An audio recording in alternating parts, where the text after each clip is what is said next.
بسم اللہ الرحمن الرحیم۔ میں ایک گھر میں ملازمت کرتی تھی۔ وہاں کا مالک اکیلا رہتا تھا۔ زیادہ عمر کا نہیں تھا، 36 سال کا تھا، وہ بھی غیر شادی شدہ۔ میں ایک غریب گھرانے اور نوکر طبقے سے تعلق رکھنے والی لیکن خوبصورت عورت تھی۔ اس گھر کا مالک مجھے کم کام کے بہت زیادہ پیسے دیتا تھا۔ یہی وجہ تھی کہ میں نے اس کا کام پکڑ لیا۔ میرا شوہر جواری تھا، نشے کا عادی بھی تھا، دن بھر چارپائی پر لیٹے بستر توڑتا رہتا۔ میں تھک ہار کر جب گھر پہنچتی تو مجھے شک بری نظروں سے دیکھنے لگا۔ کہنے لگا، آج اتنی دیر سے کیوں آئی ہو؟ اتنی دیر کیا کام کرتی رہی ہو؟ تمہارا مالک تم سے کیسی باتیں کرتا ہے؟ میں اس کی اس طرح کی باتوں سے زچ ہو جاتی۔ میں کہنے لگتی کہ میں گھر بیٹھ جاتی ہوں اور تو جا کر کما لے۔ میری یہ بات سن کر مجھے قہر بری نظروں سے گھورنے لگتا، کہتا، زبان مت چلایا کر میرے سامنے، اور چپ ہو جاتا۔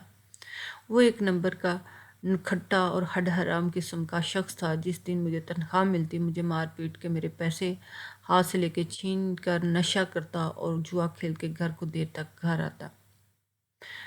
میرے مہینے بھر کی محنت وہ چند ہفتوں میں اڑا دیتا۔ میں اگر اس سے لڑائی جھگڑا کرتی تو مجھ پر ہاتھ اٹھانے لگتا۔ یہ سب دیکھ کر میری 10 سالہ بیٹی خوف زدہ ہو کر ایک کونے میں دب کے بیٹھ جاتی۔ میرا شوہر جب مجھے مار پیٹ کے زبردستی کرتا، مجھ سے پیسے چھین کر لے جاتا، تو میری بیٹی مجھ سے کہتی کہ جب ابا ہر بار تجھ سے پیسے لے جاتا ہے تو کیوں اسے آرام سے نہیں دے دیتی؟ کیوں لڑتی ہو؟ میں نے کہا، میں گھر کیسے چلاؤں؟ ساری تنخواہ تمہارا باپ برباد کر دیتا، میں کیسے مہینہ گزارتی ہوں یہ میں جانتی ہوں۔ اپنے میاں کی نشے کی لت کی خاطر میں اپنے شوہر کی گستاخیوں کو فرمائش کرتی رہی، لیکن کیونکہ مجھے تنخواہ لینے کے باوجود اس سے پیسے مانگنے پڑتے تھے جو مجھے دیتے ہوئے کبھی ہمدردی جلاتے ہوئے میرا ہاتھ پکڑ کر زور سے دبا دیتا، کبھی میرے رخسار پر بہتے آنسو اپنے ہاتھ سے صاف کرنے لگتا، اپنے چہرے پر یوں تاثر رکھتا جیسے اسے میرے دکھ کا احساس ہے۔ اس بار بھی ایسا ہی ہوا۔ 15 دن میں تنخواہ کے سارے پیسے ختم ہو چکے تھے۔ میں نے روتے ہوئے جب یہ بات اپنے مالک کو بتائی تو مجھے بڑے غور سے دیکھنے لگا۔ کہنے لگا، ایسے شوہر کو چھوڑ کیوں نہیں دیتی؟ میں نے کہا، ہمارے ہاں ایسا نہیں ہوتا صاحب۔ ہمارے ہاں جس سے شادی ہو جائے مرتے تک نبھائی جاتی ہے، چاہے وہ شرابی ہو یا جواری ہی کیوں نہ ہو۔ میں بے حد مجبور تھی۔ اپنے رونے اپنے مالک کو سناتی تھی تاکہ وہ میری مالی مدد کر دے اور میں باقی کا مہینہ گزار سکوں۔ کبھی میں ان کے گھر کا کھانا بنا دیتی، کبھی جالے جھاڑنے لگتی تاکہ مالک مجھے پیسے دے دے۔ جب وہ سنتا کہ میرا شوہر ساری تنخواہ مجھ سے چھین لے کے جاتا ہے تو وہ بھی مجھے اپنے گھر سے دالیں اور راشن دیتا، لیکن وہ جس انداز سے دیتا وہ غیر مناسب سا ہوتا۔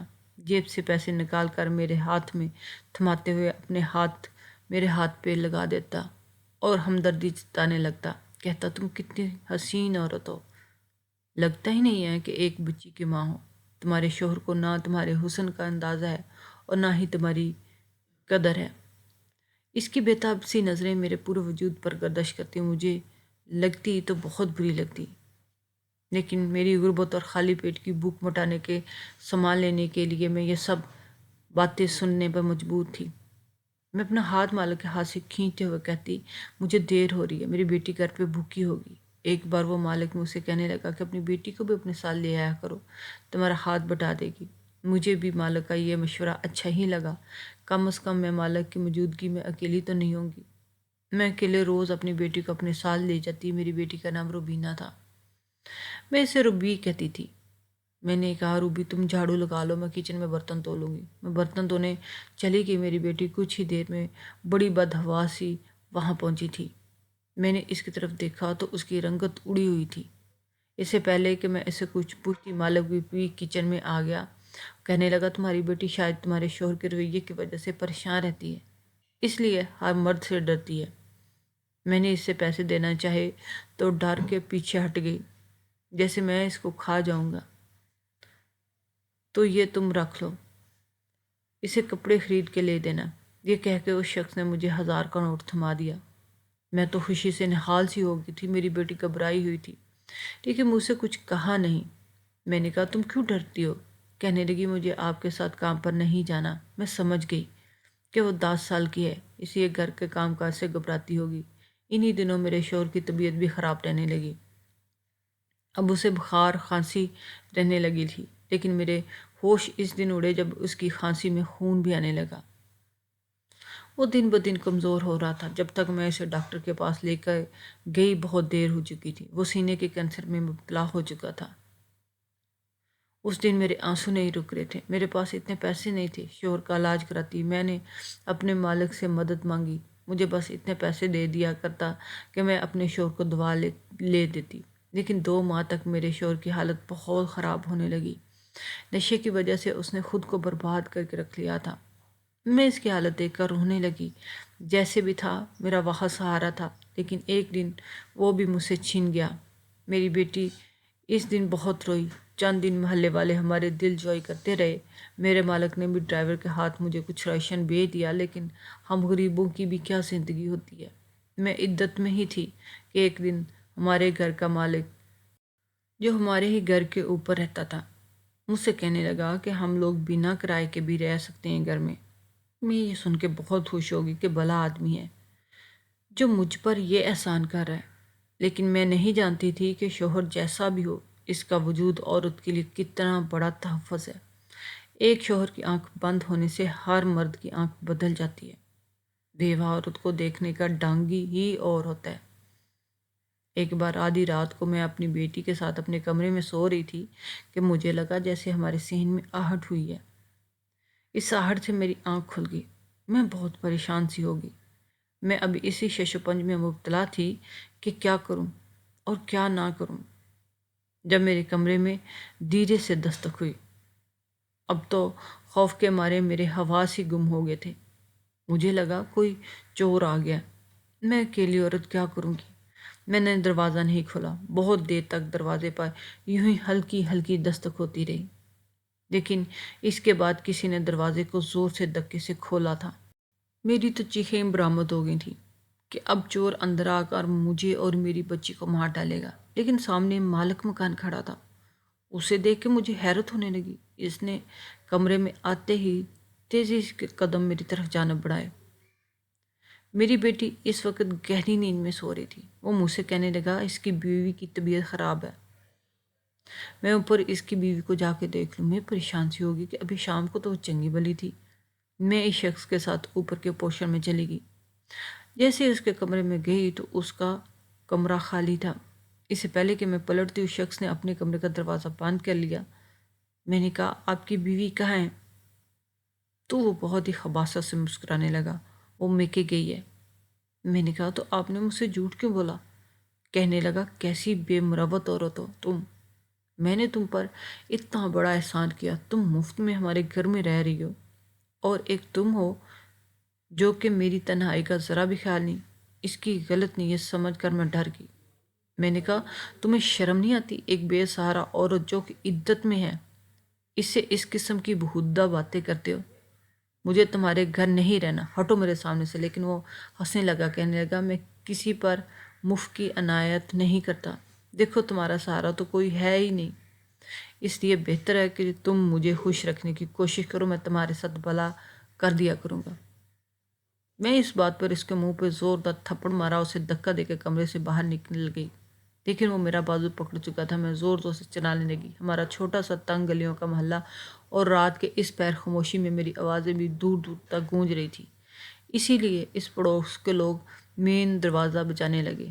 وہ شخص بری طرح بدحواس ہو گیا۔ میرا دوپٹہ وہ اتار چکا تھا۔ میں نے اسے پیچھے دھکیلا اور کمرے کا دروازہ کھول کر جلدی سے نیچے اتر کر میں نے دروازہ کھول دیا اور محلے والوں کو اس شخص کے گھٹیا عزائم کے بارے میں بتانے لگی۔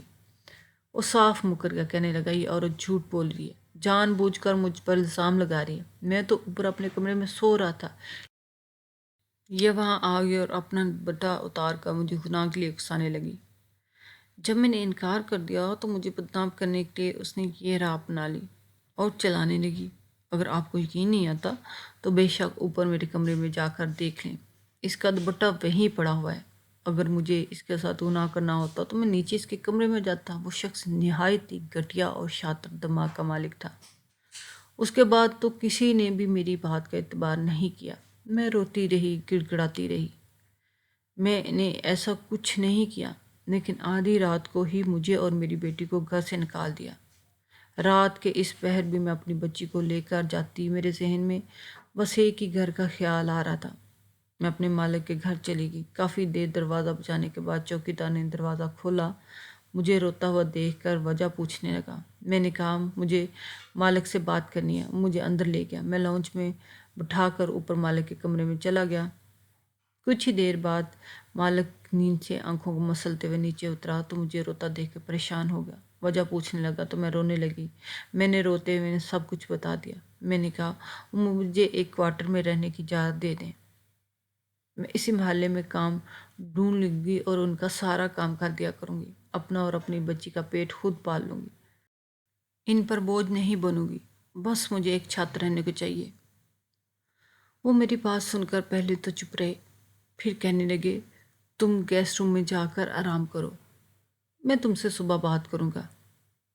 میں نے کہا نہیں صاحب جی، مجھے بس کوئی کوارٹر دے دیں۔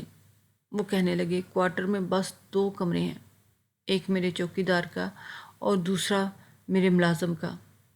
تم فکر نہیں کرو، تم آرام سے جا کر گیسٹ روم میں سو جاؤ، میں تم سے صبح بات کروں گا۔ میں اپنی بیٹی کو لے کر اس بڑے سے کشیدہ کمرے میں آ گئی۔ میری بیٹی بھی چپ اور ڈری ہوئی تھی۔ میں نے بیٹی کو بیڈ پر لٹا دیا اور خود بھی اس کے ساتھ لیٹ گئی۔ مجھے اپنے آگے والی زندگی کا سوچ کر رونا آنے لگا۔ میرے ماں باپ حیات نہ تھے۔ بھائی بھابھی کا رویہ پہلے ہی اچھا نہیں تھا۔ انہوں نے جھوٹے منہ بھی اپنے گھر آنے کے لیے نہیں کہا تھا۔ میں اب کہاں جاؤں؟ رات کو روتے روتے نہ جانے کب میری آنکھ لگ گئی۔ صبح جب میری آنکھ کھلی اس وقت 10 بج رہے تھے۔ میں اٹھ کر کمرے سے باہر آ گئی تو مالک خود اپنے لیے ناشتہ بنا رہا تھا۔ میں کچن میں آ گئی۔ میں نے کہا کہ مالک آپ باہر جائیں، ناشتہ میں بنا دیتی ہوں۔ وہ بھی شاید خود کام کرنے کے عادی نہیں تھے، اس لیے اسٹو سے پیچھے ہٹ گئے۔ میں ان کے لیے انڈے فرائی کرنے لگی، لیکن وہ کچن سے باہر جانے کی بجائے وہیں کھڑے رہے۔ کہنے لگے جب سے تم نہیں آ رہی میرا گھر ہی الٹا پڑ چکا ہے۔ تم نے تو میری عادتیں ہی خراب کر دی۔ روز تم ہی آ کر ناشتہ بنایا کرتی تھی، اس لیے مجھے تمہارے ہاتھ کی عادت پڑ گئی تھی، اور تمہارے بعد ملازم کے ہاتھ کی چائے نے ایک دن بھی مزہ نہیں دیا، اس لیے میں نے خود سے ناشتہ بنانا شروع کر دیا۔ یہ سن کر مجھے حیرت کا جھٹکا لگا۔ میں نے کہا مالک آپ نے ابھی دوسری ملازمہ نہیں رکھی؟ وہ کہنے لگے نہیں، مجھے تو تمہاری عدت کے ختم ہونے کا انتظار تھا۔ میں تمہارے علاوہ کسی پہ بھروسہ نہیں کر سکتا۔ تم سب جب سے میرے گھر کا کام کر رہی ہو، آج تک تم نے کبھی میرے پیسے اور چیزوں پہ نظر نہیں رکھی۔ تم عادت و نیت کی بہت صاف ہو۔ میری آنکھوں سے آنسو جاری ہو گئے۔ میں نے کہا آپ کے اعتبار کا بہت شکریہ، ورنہ مجھے تو لگا تھا کہ بیوہ ہونے کے بعد مجھے ہر ایک کے سامنے بس اپنے کردار کی صفائیاں ہی دینی پڑے گی۔ میں نے ناشتے کی پلیٹ کچن کے گول میز پر رکھتے ہوئے کہا اور اپنے آنسو پوچھ کر چائے بنانے لگی۔ وہ کہنے لگے ایسی بات نہیں ہے، تمہارے کردار کی تو جیسے چاہے مجھ سے کوئی گواہی لے لے۔ میں نے کہا آپ بہت اچھے انسان ہیں، آپ بس مجھے رہنے کے لیے ایک چھت دے دیں، میں آپ کا بہت زیادہ شکر گزار ہوں گی۔ میں آپ کے گھر کا سارا کام مفت میں کر دوں گی، اور باقی بھی اسی محلے کے اور گھروں کا بھی کام کر کے اپنی باقی کی ضرورت زندگی پوری کر لوں گی۔ لیکن جو بات انہوں نے مجھ سے کہی وہ سن کر مجھے اپنے کانوں پہ یقین نہیں آ رہا تھا۔ کہنے لگے تمہیں کہیں بھی کام کرنے کی ضرورت نہیں ہے، میں تو صرف تمہاری عدت کے ختم ہونے کا انتظار کر رہا تھا۔ میں تم سے شادی کا خواہش مند ہوں۔ ان کی بات اتنی غیر متوقع تھی کہ میں بے ساختہ ان کی طرف دیکھتے جا رہی تھی۔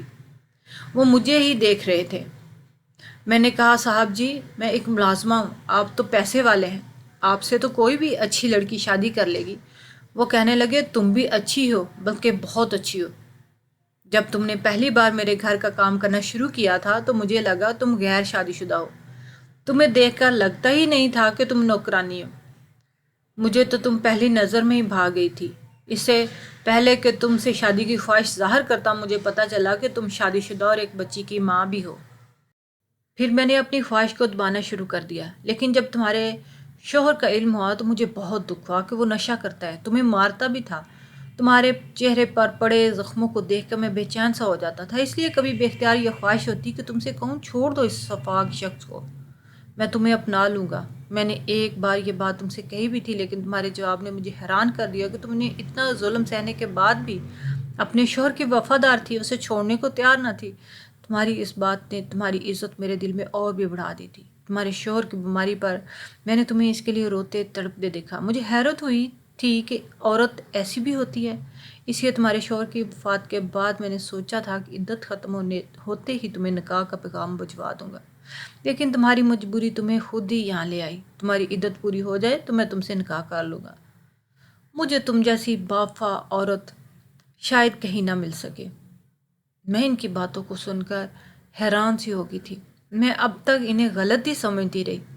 مجھے لگا وہ مجھے پیسے دیتے ہیں تو اس لیے میرے ساتھ گستاخیاں کر دیتے ہیں جیسا کہ دوسرے لوگ کر دیتے ہیں، لیکن وہ تو میرے لیے اچھے جذبات اور سوچ بھی رکھتے تھے۔ میں نے عدت ختم ہوتے ہی ان سے شادی کر لی، لیکن میری بیٹی کو نہ جانے کیا ہو گیا تھا۔ حالانکہ میرے مالک راشد، جو کہ اب میرے شوہر تھے، میری بیٹی کا بھی بہت خیال رکھتے تھے، لیکن وہ گم سم سی رہتی تھی۔ راشد کو دیکھ کر اس کی رنگت اڑنے لگتی۔ وہ اگر کبھی اسے پیار سے اپنے پاس بلاتے بھی تو وہ سہم کر میرے پیچھے چھپ جاتی۔ رات کو مجھ سے ضد کرتی کہ میں اس کے ساتھ سویا کروں۔ میں اگر اسے سلا کر راشد کے پاس جاتی تو فوراً اٹھ کر اوپر آ جاتی، میرا دروازہ بجانے لگتی، مجھ سے کہتی اسے ڈر لگ رہا ہے۔ میں اپنی بیٹی کے اس قسم کے رویے سے پریشان ہو گئی تھی۔ راشد مجھ سے کہتی کہ اسے اپنے ساتھ ہی سلا لیا کرو، یہ شاید اپنے والد کے صدمے کو سہ نہیں پا رہی۔ کبھی کبھی تو مجھے اپنی بیٹی پہ بہت غصہ آنے لگتا۔ جب بھی راشد میرے پاس آنے لگتے میری بیٹی رونے لگتی، اسے عجیب قسم کے دورے پڑنے لگتے، وہ ڈرنے لگتی جیسے نہ جانے اسے کیا ہو گیا۔ چند دن کے لیے راشد کو کام کے سلسلے میں دوسرے شہر جانا پڑا۔ اس وقت میری بیٹی بہت خوش تھی، پورے گھر میں گھومتی پھرتی آزادی سے کھیلتی رہی۔ نہ اسے ڈر اور خوف محسوس ہوا، نہ ہی اسے دوڑے پڑتے۔ لیکن جس دن راشد واپس آئے میں اچھے سے تیار ہوئی تھی۔ مجھے یوں سجا سورا دیکھ کر میری بیٹی کی رنگت بدلنے لگی تھی۔ کہنے لگی، امی ہمیں یہاں نہیں رہنا، ہم واپس اپنے گھر چلتے ہیں۔ میں نے کہا یہی ہمارا گھر ہے، اب ہمیں یہی رہنا ہے۔ وہ کہنے لگی، مجھے یہ انکل اچھے نہیں لگتے، یہ اچھی نہیں ہیں۔ امی، میں نے کہا وہ تو تم سے بہت پیار کرتے ہیں، تمہیں اچھے اسکول میں داخل کروایا، اچھے کپڑے لے کر دیے، تم کیوں ان سے ڈرتی ہو؟ کہنے لگی، آپ کو نہیں پتا یہ کیسے ہیں، یہ اچھے نہیں ہیں۔ میں ابھی اسے پوچھ ہی رہی تھی کہ جب راشد کمرے میں آ گئے۔ کہنے لگے، آج کھانا باہر ریسٹورنٹ میں کھانے چلتے ہیں۔ وہ بہت خوشگوار موڈ سے بولے، لیکن میری بیٹی نے جانے سے انکار کر دیا، رونے لگی، ضد کرنے لگی۔ اس بار تو مجھے اس کی ضد پر غصہ سا آنے لگا۔ میں نے اس کے منہ پر دے تھپڑ مار ڈالا۔ راشد دیکھ کر مجھے ڈانٹنے لگے کہ تم بچی کے ساتھ کیسا سلوک رکھتی ہو، اگر وہ نہیں جانا چاہتی تو کوئی بات نہیں، ہم نہیں جاتے۔ میری بیٹی روتے ہوئے اپنے کمرے میں چلے گئی، رات کو میرے پاس بھی نہیں آئی۔ میں بھی غصے میں اس کے پاس نہیں سوئی، لیکن جب میری آنکھ کھلی تو راشد میرے کمرے میں موجود نہ تھے۔ وہ رات کے اس پہر کہاں گئے تھے؟ میں یہ سوچتے ہوئے اپنے کمرے سے باہر نکلی تو میری بیٹی کے کمرے کی لائٹ جل رہی تھی۔ میرا دل دھک دھک کرنے لگا۔ مجھے اس کی باتیں یاد آنے لگی کہ یہ انکل اچھے نہیں۔ پھر یہ بھی یاد آنے لگا کہ وہ راشد سے کتنا ڈرتی ہے۔ تو کیا راشد میری بیٹی کے ساتھ؟ اس سوچ نے تو میرے ہوش ہی اڑا دیا۔ میرے آنسو بہنے لگے تھے۔ کیا سب مرد ایک جیسے ہوتے ہیں؟ ہوس کے پجاری، انہیں عورت، ماں، بہن، بیٹی جیسی کوئی چیز نظر نہیں آتی، بس عورت ہی کیوں لگتی ہے؟ چاہے تو 50 سال کی بوڑھی عورت ہو یا 10 سال کی بچی، وہ اسے صرف عورت ہی دیکھ کر کیوں اپنی نظروں کو آزاد چھوڑ دیتے ہیں؟ کمرے میں جانے کی بجائے پہلے میں کچن میں چلے گی۔ میں نے سوچ لیا کہ آج اس شخص کو زندہ نہیں چھوڑوں گی، چاہے بعد میں میرے ساتھ جو ہونا ہو جائے۔ میں تیز دھار والا چاقو لے کر اپنی بیٹی کے کمرے کے پاس چلے گی۔ جیسے ہی میں نے دروازہ کھولا تو میرے کانوں میں میری بیٹی کی آوازیں آنے لگیں، آپ مجھے بہت برے لگتے ہیں، میری اماں سے دور رہا کریں، آپ میرے ابا کی جگہ کبھی نہیں لے سکتے، میں آپ کو کبھی امی کے پاس نہیں رہنے دوں گی۔ دیکھو بیٹا، میں بھی تمہارے ابا جیسا ہی ہوں، تم کیوں مجھ سے اتنی نفرت کرتی ہو؟ مجھے بتاؤ تمہیں کیا لا کر دوں، تمہیں کیا پسند ہے؟ راشد اسے بہت پیار سے سمجھا رہے تھے، مجھے آپ برے لگتے ہیں، میرے ابا کی جگہ میں آپ کو نہیں لے دے سکتی، اب جب بھی اماں کے پاس جاتے ہیں مجھ سے برداشت نہیں ہوتا، وہ صرف میرے ابا کی ہیں، مجھے آپ اچھے نہیں لگتے، مجھے بس اپنے ابا ہی اچھے لگتے ہیں، آپ میری اماں کو چھوڑ دو، وہ روتے ہوئے راشد سے کہہ رہی تھی۔ میں اس کا مسئلہ سمجھ گئی۔ وہ راشد کو باپ کے روپ میں دیکھ نہیں پا رہی تھی، اس لیے جب بھی میں راشد کے پاس جاتی وہ جان بوجھ کر رونے لگتی، ضد کرنے لگتی۔ راشد اسے منانے کی کوشش کر رہے تھے۔ میں نے ان کے بارے میں نہ جانے کیا کیا سوچ لیا تھا۔ شاید جس معاشرے میں ہم رہتے ہیں وہاں ایسے واقعات اس قدر عام ہو چکے ہیں، ہم دوسرے شخص کو شک کی نظر سے دیکھنے پر مجبور ہو چکے ہیں۔ راشد اسے اب بھی منانے کی کوشش کر رہے تھے۔ اب میری بیٹی کچھ نرم پڑنے لگی۔ مجھے یقین تھا کہ ایک دن وہ مان ہی جائے گی۔ شاید راشد میرے صبر کا ایک خوبصورت صلہ میرے رب نے مجھے دیا تھا۔